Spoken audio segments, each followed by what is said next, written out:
আসাদের যুগের অবসান, বিদ্রোহীদের দখলে রাজধানী, স্বৈরাচার মুক্ত হওয়ার সর্বস্তরে জনতার উল্লাস। পারস্পরিক সম্পর্ক উন্নয়নে দিল্লিকে এগোতে হবে বললেন পররাষ্ট্র উপদেষ্টা। ভারতীয় হাইকমিশনে বিএনপির 3 সংগঠনের স্মারকলিপি। ক্ষমতা পাকাপোক্ত করতেই দুদককে ব্যর্থ প্রতিষ্ঠান বানিয়েছিল পতিত সরকার, বলছে টিআইবি। রাজনৈতিক প্রভাব মুক্ত রাখার তাগিদ। এবং 2 সপ্তাহ ধরে বাজার থেকে উধাও বোতলজাত সয়াবিন, মিল মালিক সিন্ডিকেটকে দুষছেন ব্যবসায়ীরা, ব্যবস্থার হুঁশিয়ারি খাদ্য উপদেষ্টা।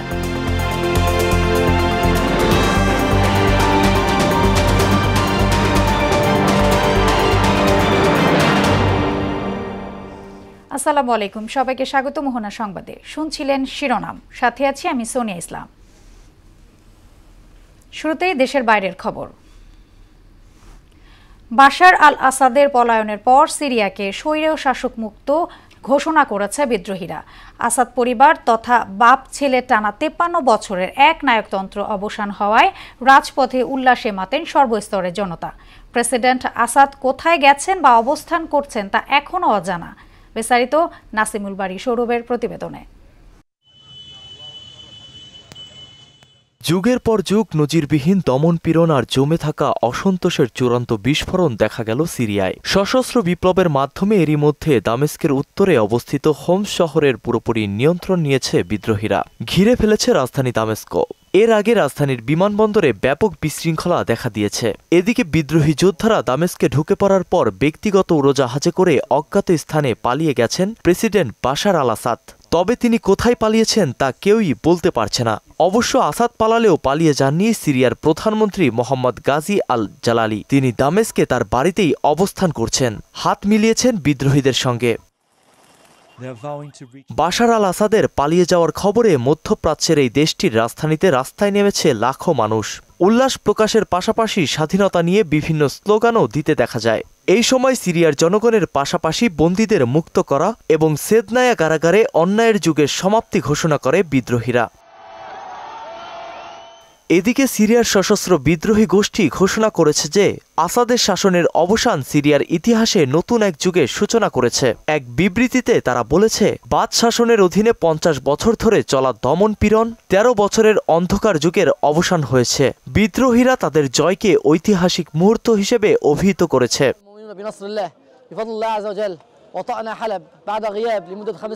2000 সাল থেকে সিরিয়ার ক্ষমতায় রয়েছেন বাশার আল আসাদ। এর আগে তার বাবা হাফেজ আল আসাদ 29 বছর দেশটির শাসন করেছিলেন। তবে 2011 সালে আসাদের বিরুদ্ধে শুরু হয় গৃহযুদ্ধ।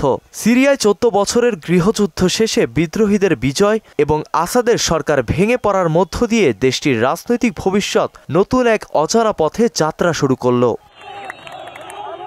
নাসিমুল বারী সৌরভ, মোহনা সংবাদ। টানা 53 বছর ধরে একই পরিবারের হাতেই ছিল সিরিয়ার ক্ষমতা।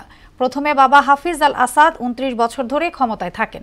এরপর 2000 সাল থেকে পুত্র বাশার আল আসাদ ক্ষমতা গ্রহণ করেন। তিনি টানা 24 বছর সিরিয়ার প্রেসিডেন্ট হিসেবে শাসন করেন। তার সময়কালের শেষ 13 বছর গৃহযুদ্ধ শুরু হয়। অবশেষে স্বৈরশাসনের অবসান ঘটে। প্রেসিডেন্ট আসাদ উড়োজাহাজে অজানা উদ্দেশ্যে রাজধানী দামেস্ক ছাড়েন। আন্তর্জাতিক গণমাধ্যমগুলো এই তথ্য জানায়। বিস্তারিত কাজী শাহরিনের ডেস্ক রিপোর্টস।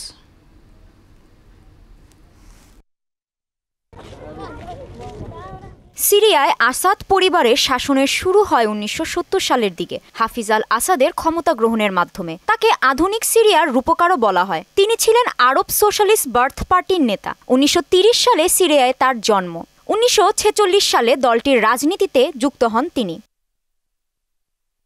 পরবর্তীতে 1966 সালে দেশটিতে সামরিক অভ্যুত্থানের মাধ্যমে বার্থ পার্টি ক্ষমতায় আসে। প্রতিরক্ষা মন্ত্রীর দায়িত্ব দেয়া হয় হাফিজকে। পরে 1970 সালে নিজ অগ্রজ রাজনৈতিক নেতা সালাহ আল জাদিদকে ক্ষমতা থেকে সরিয়ে দেন। এর পরের বছর নিজেই সিরিয়ার প্রেসিডেন্টের দায়িত্ব গ্রহণ করেন। তার শাসন ছিল কেন্দ্রীকরণ এবং কঠোর নিয়ন্ত্রণের প্রতীক।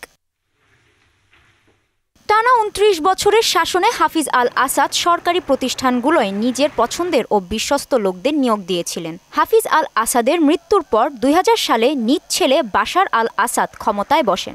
ক্ষমতায় এসে বাবার রেখে যাওয়া সরকারি পদগুলোয় পরিবর্তন আনতে শুরু করেন তিনি। বিশেষ করে নিরাপত্তা সংস্থা ও সামরিক বাহিনীতে আনেন রদবদল। নিজের আস্থাভাজন ব্যক্তিদের দিয়েই গুরুত্বপূর্ণ পদে বসিয়ে প্রশাসনের লাগাম হাতে নিয়ে নেন।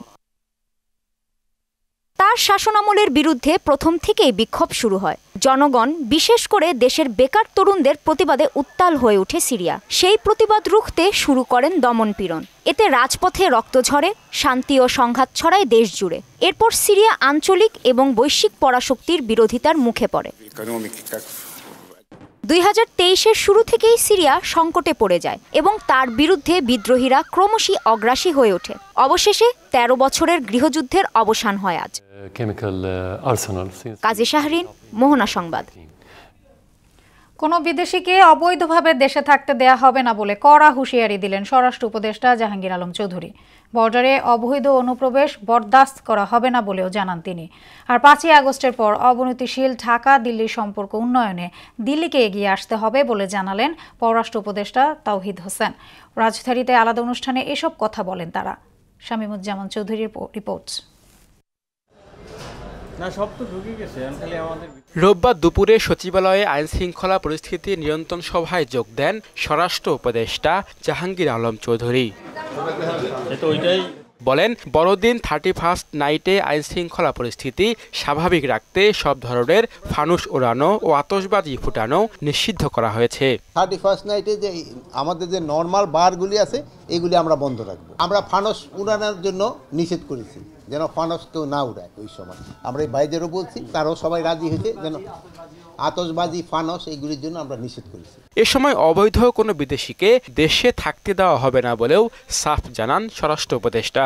কোনো বিদেশিকেই অবৈধভাবে বাংলাদেশে থাকতে দেওয়া হবে না।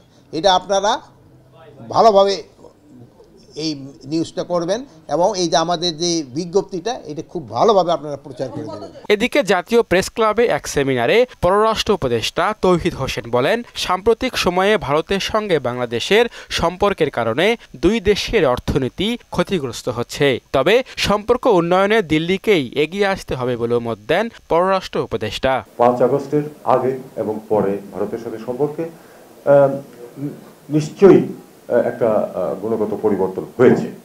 এটা মেনে নিয়ে আমাদেরকে চেষ্টা করতে হবে সম্পর্ককে এগিয়ে নিতে। ভারতের সঙ্গে পররাষ্ট্র সচিব পর্যায়ে বৈঠক ফলপ্রসূ হবে বলেও আশা প্রকাশ করেন পররাষ্ট্র উপদেষ্টা তৌহিদ হোসেন। শুরু হোক একটা সচিব পর্যায়ের বৈঠক দিয়ে, যেটা কিন্তু গত 10 বছরে হয়নি, এবং তারপরে আমরা দেখি যে এটা কিভাবে উত্তরোত্তর উপরের পর্যায়ে নিয়ে গিয়ে আমরা সামিটে পৌঁছতে পারি।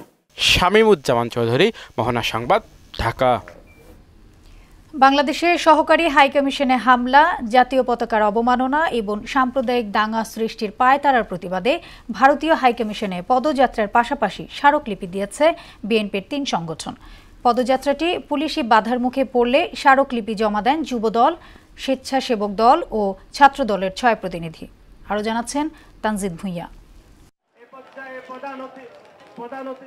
পদযাত্রায় অংশ নিতে কেন্দ্রীয় কার্যালয়ের সামনে জড়ো হন বিএনপির অঙ্গ সংগঠন, যুবদল, স্বেচ্ছাসেবক দল ও ছাত্র দলের কয়েক হাজার নেতাকর্মী। সেখানে সংক্ষিপ্ত বক্তব্য রাখেন দল ও সংগঠনের নেতারা। তাদের যে অনবরত ষড়যন্ত্র, সেই ষড়যন্ত্রকে প্রতিহত করতে বাংলাদেশের জনগণ প্রস্তুত রয়েছে। আওয়ামী লীগের যারা দোষর ছিল, যারা গুম খুনের সাথে জড়িত ছিল, যারা রাষ্ট্রীয় ষড়যন্ত্র জড়িত, তাদের সবাইকে অতি দ্রুত বিচারের আওতায় নিয়ে আসা।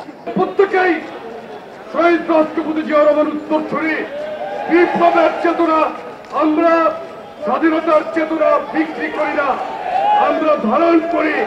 বিএনপির সিনিয়র যুগ্ম মহাসচিব রুহুল কবির রিজভী বলেন, দিল্লির আগ্রাসন প্রতিরোধে জনগণ প্রস্তুত রয়েছে। এই যে এক ভয়ঙ্কর মিথ্যা কথার বেষ্টনী তৈরি করে গোটা বিশ্বকে বিভ্রান্ত করার যে প্রচেষ্টা চালাচ্ছেন, সেটাতে কোনো লাভ নেই। আপনারা মনে করেছেন ভিসা বন্ধ করে বাংলাদেশের মানুষকে আসতে না দিয়ে, তো আপনারা বাংলাদেশের উপকার করেছেন।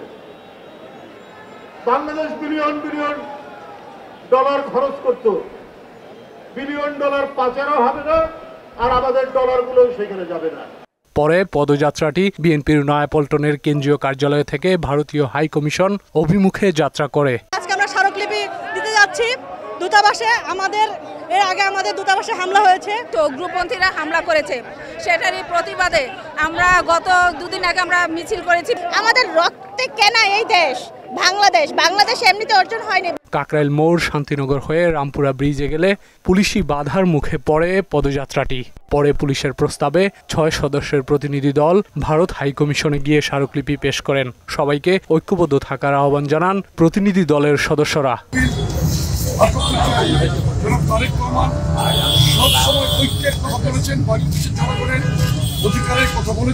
বাংলাদেশ সম্পর্কে ভারতকে সঠিক তথ্য প্রচারের আহ্বান জানিয়ে নেতারা বলেন, বিএনপি সবসময় জনগণের পাশে থাকবে। তানজিদ ভুইয়া, মোহনা সংবাদ, ঢাকা। ক্ষমতা পাকাপোক্ত করতে আওয়ামী লীগ সরকার দুদককে অকার্যকর ও ব্যর্থ প্রতিষ্ঠানে পরিণত করেছিল বলে অভিযোগ করলেন টিআইবির নির্বাহী পরিচালক ইফতেখারুজ্জামান। সকালে রাজধানীতে এক অনুষ্ঠানে সংস্থাটিকে রাজনৈতিক প্রভাবমুক্ত করার তাগিদও দেন তিনি। মুনতাসির মামুনের প্রতিবেদন। বিশ্ব দুর্নীতি বিরোধী দিবস উপলক্ষে রাজধানীর মানিক মিয়া এভিনিউতে মানববন্ধনের আয়োজন করে দুর্নীতি বিরোধী সংস্থা ট্রান্সপারেন্সি ইন্টারন্যাশনাল বাংলাদেশ টিআইবি। এতে যোগ দেন প্রতিষ্ঠানের নির্বাহী পরিচালক ইফতেখারুজ্জামান। তার মধ্যে আন্তর্জাতিক দুর্নীতি বিরোধী দিবস। তিনি বলেন, বিগত 16 বছর দেশে প্রতিটি সেক্টরই দুর্নীতিগ্রস্ত ছিল। এর অংশ হিসেবে দুদককেও অকার্যকর প্রতিষ্ঠানে পরিণত করেছিল আওয়ামী লীগ সরকার। দুর্নীতি থেকে বাঁচাতে খোদ দুদককেই দুর্নীতিমুক্ত করতে হবে। জাতির প্রত্যাশা অনুযায়ী যৌক্তিকভাবে অন্তর্বর্তীকালীন সরকার যে সমস্ত ক্ষেত্র এবং খাতগুলোতে বা প্রতিষ্ঠানগুলোতে সংস্কার কার্যক্রম গ্রহণ করেছে, তার মধ্যে অন্যতম দুর্নীতি বিরোধী যে কার্যক্রম, বিশেষ করে দুর্নীতি দমন কমিশনের সংস্কার। সেবা খাত নজিরবিহীন দুর্নীতিতে নিমজ্জিত ছিল উল্লেখ করে ইফতেখারুজ্জামান বলেন, সরকারি সেবায় 15 বছরে 1.5 লাখ কোটি টাকা ঘুষ লেনদেনের জেরেই দেশের আর্থিক খাত আজ খাদের কিনারায়। আমরা এমন দুর্নীতি দমন কমিশন চাই যেখানে নেতৃত্ব পর্যায় থেকে শুরু করে সকল পর্যায়ে কোনো প্রকার দলীয় রাজনৈতিক প্রভাবমুক্ত পরিবেশ থাকবে না, দলীয় রাজনৈতিক মুক্ত পরিবেশ নিশ্চিত করা হবে। বিশেষ করে আমি রিপিট করব, বিশেষ করে কমিশন নিয়োগের ক্ষেত্রে কোনো প্রকার দলীয় অবনত ব্যক্তিদেরকে যেন কোনো অবস্থায় নিয়োগ দেওয়া না হয়। দুদক সংস্কার ধারাবাহিকতা বজায় রাখার পরামর্শ দেন সংস্কার কমিটির প্রধান ইফতেখারুজ্জামান। মুনতাসির মামুন, মোহনা সংবাদ, ঢাকা। প্রায় 2 সপ্তাহ ধরে রাজধানীর খুচরা বাজার থেকে উধাও বোতলজাত সয়াবিন তেল। 2-1 দোকানে সেটি মিললেও বাড়তি দামের পাশাপাশি বিক্রিতে শর্ত জুড়ে দিচ্ছেন দোকানিরা। এতে চরম ভোগান্তিতে ক্রেতারা। পরিস্থিতির জন্য মিল মালিকদের সিন্ডিকেটকে দায়ী করছেন ব্যবসায়ীরা। এই সিন্ডিকেট নিয়ন্ত্রণ করতে না পারলে বাজার নিয়ন্ত্রণও সম্ভব নয় বলে মনে করেন বিশিষ্টজনেরা। আরও জানাচ্ছেন উষা ফেরদৌস। বলি ভাই, বোতল যেটা আছে আধা কেজি দেন, মা কেজি নাই, বড়টা দেন, দাম বেশি। আমি তো মনে করি এখন তেল না খায় পানি খাওয়া দরকার। 190 টাকা কেজি পাম অয়েল, সয়াবিন তেল, তাহলে মানুষ কি খেয়ে বাঁচবো? সয়াবিন তেলের জন্য এমন হাহাকার বাজারে আসা ক্রেতার। সরকার ভোজ্য তেলের আমদানিতে মূল্য সংযোজন কর 10 থেকে কমিয়ে 5% করেছে। এতে করে বাজারে তেলের দাম কমার কথা থাকলেও বাজারের চিত্র উল্টো। পুরো বাজার ঘুরছি, মনে করেন 2 লিটার তেল কোথাও পাই না, 1 লিটার তেলও পাই না। 5 লিটার তো নিতে আসছি, পাওয়াই যাইতেছে না মার্কেটে। কোম্পানি যে বোতলজাত না দেয় তাহলে এরা দিব কই? বোতলজাত তেল উধাও হওয়ায় চাপ বেড়েছে খোলা তেলে। সেই সুযোগে এর দামও বাড়ছে হু হু করে। 1 সপ্তাহের ব্যবধানে এর দাম বেড়েছে লিটারে অন্তত 10 টাকা। খোলা সয়াবিন তেলে আপনি আসলে আগে 170 টাকা, এখন হচ্ছে আপনি 190 টাকা। খোলা সয়াবিনটা একটু বাড়ছে ওই তুলনায়, যেহেতু ইনটেক গুলা প্যাকেট গুলা নাই মার্কেটে। 180 টাকা কেজি, এখন কালকে থেকে আজকে বেড়ে গেছে 5 টাকা বেড়ে গেছে। দেশে 1 মাসে তেলের চাহিদা 1,83,333 টন। এই হিসেবে বর্তমানে যে মজুত আছে তা দিয়ে আরো 2 মাস চলার কথা। তারপরও সরবরাহে কৃত্রিম সংকট সৃষ্টি করায় প্রভাব পড়ছে খুচরা বাজারে। 5 লিটার সরিষার তেল আছে, এটার সাথে কিছু সয়াবিন দেয়, শুধু সয়াবিন দেয় না। প্রোডাকশন শর্ট, সব কোম্পানির প্রোডাকশন শর্ট। সংকট করার মূল কারণ হলো তাদের রেট বাড়িতে হবে। বাংলাদেশে 2-2 বার বাংলাদেশে আমার ব্যবসা করার পর থেকে যখনই ট্যাক্স কমানো হয় তখনই তেলের বোতলের দাম কমে যায়। বরঞ্চ এই ফিরে 2-2 বার ট্যাক্স কমানোর পরে উল্টা যে জায়গায় তেল যে দাম ছিল সেই জায়গায় আছে, কিন্তু বরঞ্চ এখন তেল শর্ট করে ফেলছে। এই যে তেলগুলো স্টক হয়ে যাচ্ছে, এই স্টক ভাঙার জন্য তো সরকারের কোনো পদক্ষেপ নেই।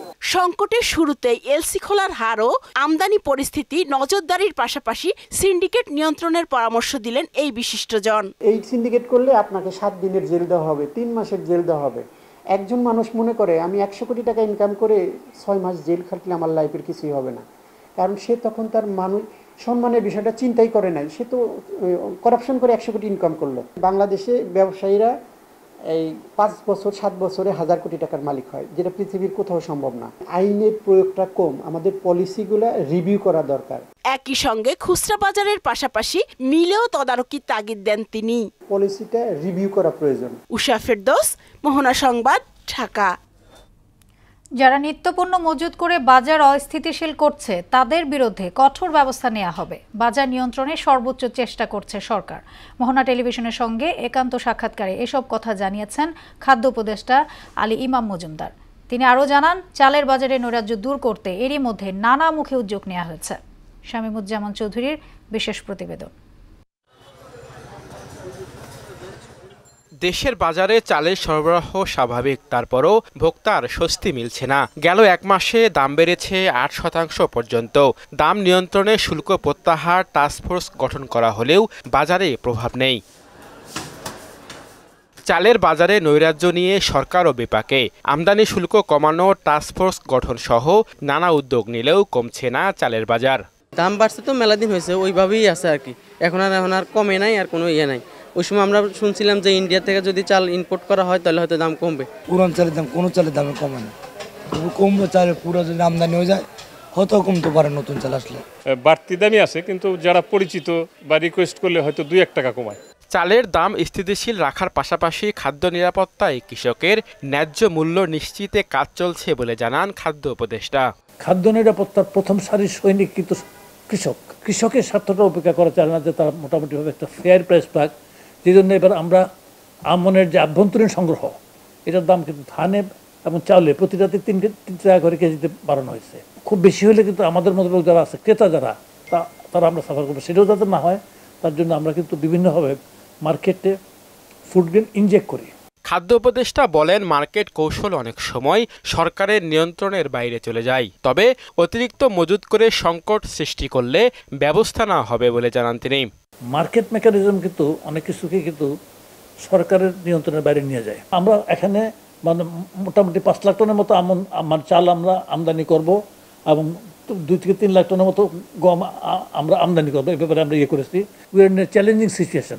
এই চ্যালেঞ্জ ফেস করার জন্য আমরা সকল ধরনের ব্যবস্থা নেওয়া হয়েছে এবং কার্যক্রম অব্যাহত আছে। আগের সরকারের আমলে টাঙ্গাইলের মধুপুরে প্রায় 1.5 লক্ষ মেট্রিক টন ধারণ ক্ষমতা রাইস সাইলো নির্মাণ স্থল নিয়ে ক্ষোভ প্রকাশ করেন আলী ইমাম মজুমদার। টাঙ্গাইল জেলায় কিন্তু বিশাল যমুনা নদী আছে এবং যমুনা নদীর ধারে রেললাইনও আছে।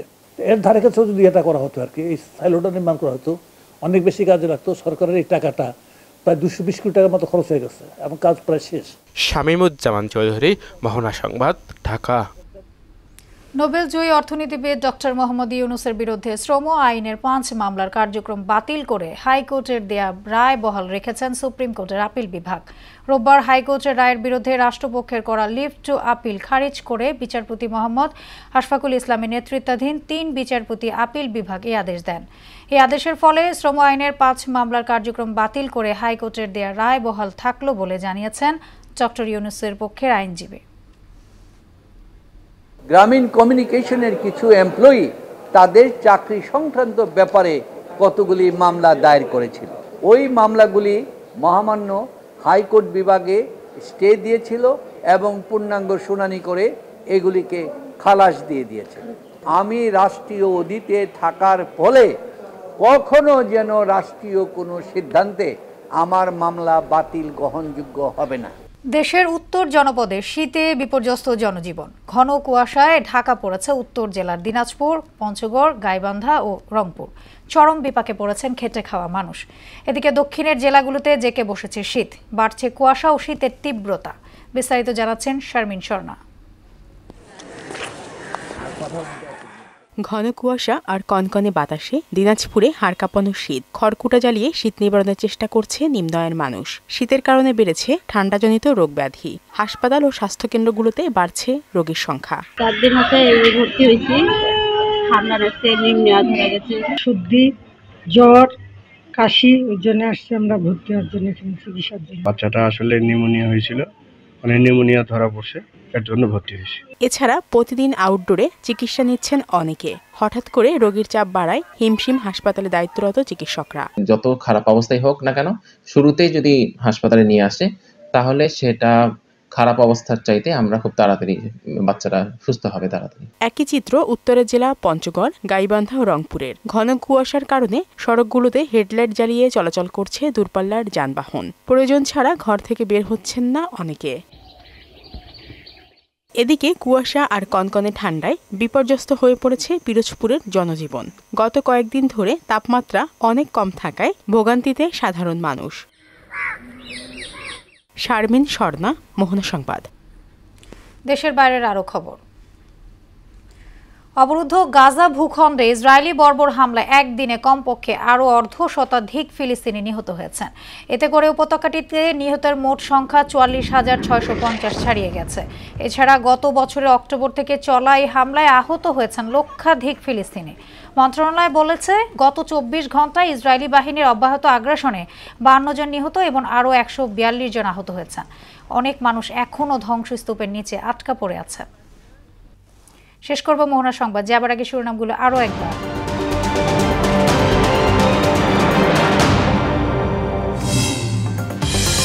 সিরিয়ায় আসাদ যুগের অবসান, বিদ্রোহীদের দখলের রাজধানী, স্বৈরাচার মুক্ত হওয়ায় সর্বস্তরের জনতার উল্লাস। পারস্পরিক সম্পর্ক উন্নয়নে দিল্লিকে এগোতে হবে বললেন পররাষ্ট্র উপদেষ্টা। ভারতীয় হাইকমিশনে বিএনপির ৩ সংগঠনের স্মারকলিপি। ক্ষমতা পাকাপোক্ত করতেই দুদকের ব্যর্থ প্রতিষ্ঠান বানিয়েছিল পতিত সরকার, বলছে টিআইবি। রাজনৈতিক প্রভাবমুক্ত রাখার তাগিদ। এবং 2 সপ্তাহ ধরে বাজার থেকে উধাও বোতলজাত সয়াবিন, মিল মালিক সিন্ডিকেটকে দোষছেন ব্যবসায়ীরা। ব্যবস্থার হুঁশিয়ারি খাদ্য উপদেষ্টা। এই ছিল মোহনা সংবাদে। পরবর্তী সংবাদ রাত ৯টায়। এর আগে সন্ধ্যা ৭টায় দেখবেন সংবাদ এক নজরে। মোহনার সবশেষ খবর জানতে ভিজিট করুন www.mohana.tv। সংবাদ দেখতে পারেন ফেসবুক, ইউটিউবে। এতক্ষণ সঙ্গে থাকার জন্য ধন্যবাদ সবাইকে।